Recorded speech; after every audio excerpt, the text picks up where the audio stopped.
Je m'appelle Thomas Messias, je suis un homme blanc, cisgenre, hétérosexuel, et pour cet épisode, j'ai interviewé un de mes amis, parce qu'il se trouve que c'est un romancier de grand talent. Ceci n'est absolument pas un épisode sponsorisé. Vous écoutez Mansplaining épisode 63, Incels ou féministes, qui seront les hommes du futur. Un podcast, Slate.fr.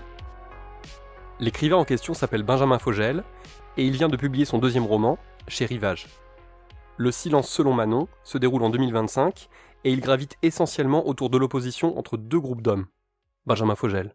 D'un côté, les ultra-incels, qui sont une évolution du mouvement incel, les célibataires involontaires, qui sont des masculinistes qui considèrent que les femmes sont responsables de leur malheur dans leur vie. Et de l'autre côté, un autre groupe qui va être les neo-straight edge, qui est un mouvement musical très engagé sur le progressisme et en particulier sur le féminisme, et que les ultra-incels voient comme un allié des féministes qui sont responsables de leur malheur. Et donc on va suivre tout au fil du roman des forces en présence dans chacun des deux groupes, à la fois du côté des neo-straight edge et des ultra-incels. Et au milieu de tout ça, on fait la connaissance de Sébastien Mille, un commissaire spécialisé dans les mouvements radicaux en ligne, ainsi que dans les affaires de cyberharcèlement. Les deux clans décrits dans Le silence selon Manon sont vus comme des émanations de groupes qui existent bel et bien dans la société actuelle. En particulier, le mouvement néo-straight edge est dépeint comme une évolution du mouvement straight edge, très peu connu en France. Le straight edge, c'est un courant musical qui apparaît aux États-Unis dans les années 80, sous l'égide d'un groupe qui s'appelle Minor Threat. Du coup, Minor Threat produit une sorte de hardcore punk, mais avec un vrai engagement social et politique, qui est notamment fondé sur l'idée qu'il faut pouvoir se consacrer à des choses importantes dans la vie et que pour ça, il faut mettre de côté les drogues, l'alcool, la cigarette et c'est là que c'est un truc assez fondateur aussi, le sexe en dehors des relations amoureuses. L'idée principale du straight edge, c'est de repousser tout ce qui peut faire dériver l'humain de l'engagement social politique. Quand ça apparaît, c'est pas forcément une philosophie de vie, c'est plus quelque chose qu'on retrouve dans certaines chansons de Minor Threat. C'est pas un groupe de gourous où ils essayent pas de lancer un mouvement ou d'imposer des choses, mais en tout cas, ils veulent faire apporter une réflexion sur ces questions-là. Et en fait, suite à ça, il y a des gens qui se retrouvent en fait dans ces idées-là et qui s'engouffrent vraiment dedans pour en faire vraiment un mouvement avec des règles, avec des dogmes. À partir de là, le straight edge peut prendre plusieurs visages différents. D'un côté, parfois des groupes très progressistes avec une vision très très positive où on fait de la musique très violente, mais dans une optique d'extérioriser quelque chose et de parler des difficultés de la société. Mais de l'autre, il y a aussi des straight edge qui vont évoluer vers des choses vraiment très très radicales, qui peuvent aussi aller vers quelque chose d'assez élitiste, de dire voilà, nous on est meilleurs que les autres parce qu'on s'applique des dogmes à nos vies qui nous rendent un peu supérieurs. Et j'en parle pas dans le livre, mais le straight edge va aussi attirer des mouvements d'extrême droite qui vont y voir une sorte de race pure, un peu supérieure par rapport à d'autres mouvements musicaux que eux jugent un peu liés à la déliquescence de la société, quoi. Benjamin Fogel a énormément écrit sur la musique et certains de ses courants. Particulièrement fasciné par le straight edge, il en a repris les principaux axes de réflexion. Et c'est de son imagination qu'est né le mouvement néo-straight edge, qui est une sorte de mise à jour adaptée aux nouveaux virages pris par notre société.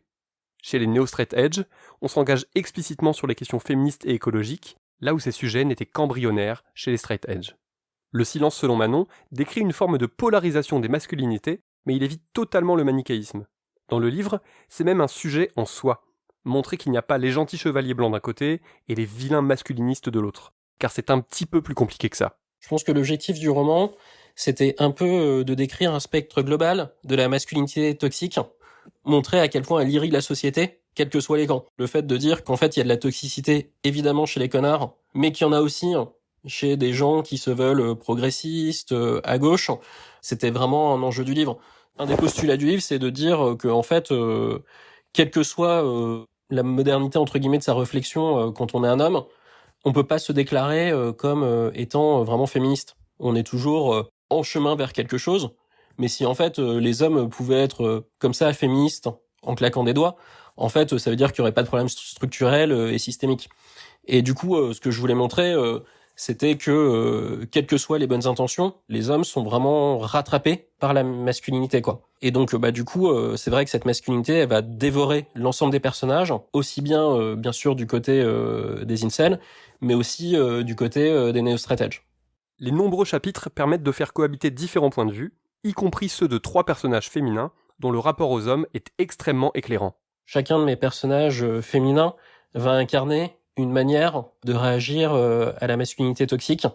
Donc on va avoir Kaina qui va choisir la fuite et qui incarne un peu le on se lève et on se casse de dépente.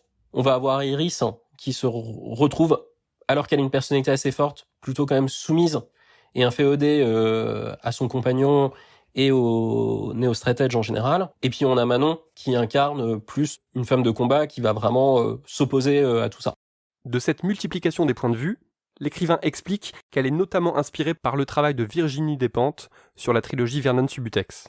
Mais dans Le Silence selon Manon, on croise aussi Michel Houellebecq, dont les écrits font office d'évangile pour certains membres du mouvement ultra-incel.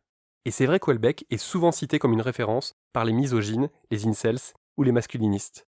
Je pense que Houellebecq a été, avec dès l'extension du domaine de la lutte, le théoricien de la misère sexuelle. Et avec un questionnement sur la misère sexuelle comme problématique consécutive du capitalisme et de la lutte entre les hommes, de la lutte pour le pouvoir. Je trouve que toute la réflexion qu'il a pu avoir là-dessus est assez passionnante. Et je trouve ça assez logique finalement qu'aujourd'hui, on la retrouve chez les masculinistes.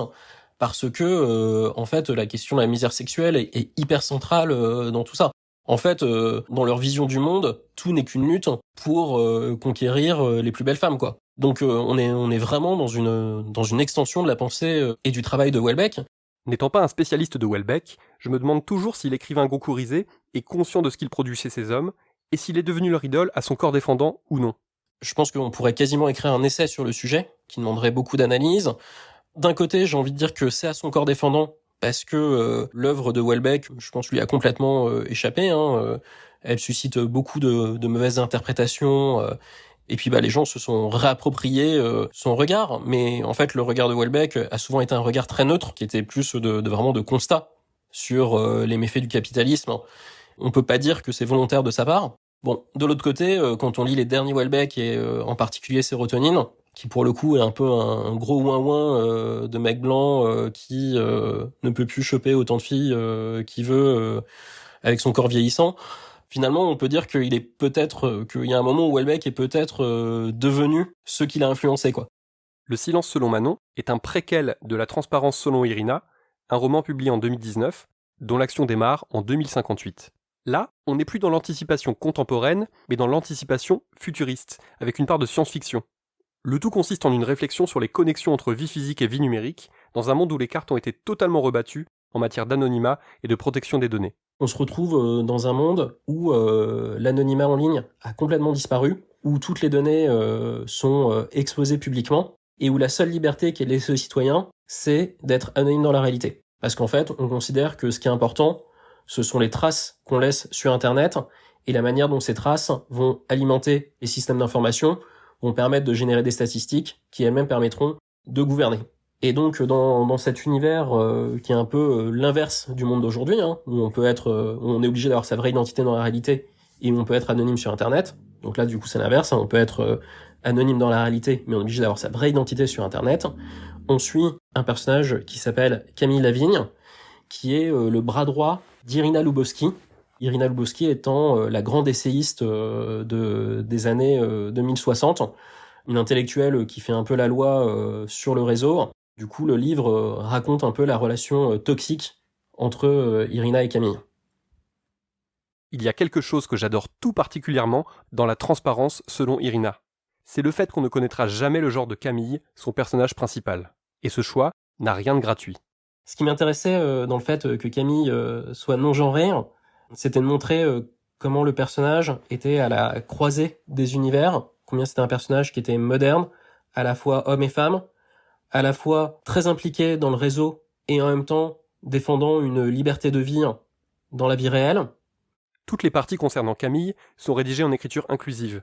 Comme c'est un sujet qui déchaîne les passions de façon souvent très stupide, j'ai voulu demander à Benjamin Fogel s'il avait éprouvé des difficultés à écrire de cette manière. Ça a été compliqué, mais pas tant que ça. Tous les passages de Camille, sont écrits en écriture inclusive. Ce qui m'a intéressé, c'est aussi de montrer que souvent il y a des débats autour de l'écriture inclusive qui se polarisent autour du point inclusif, alors qu'en fait, on peut vraiment faire de l'écriture inclusive sans jamais recourir au point inclusif. Je pense que c'est le cas dans Irina. Donc ça montre qu'en fait, en changeant les structures de phrases, en changeant l'approche, les tournures grammaticales, en fait, on arrive très bien à masquer le genre.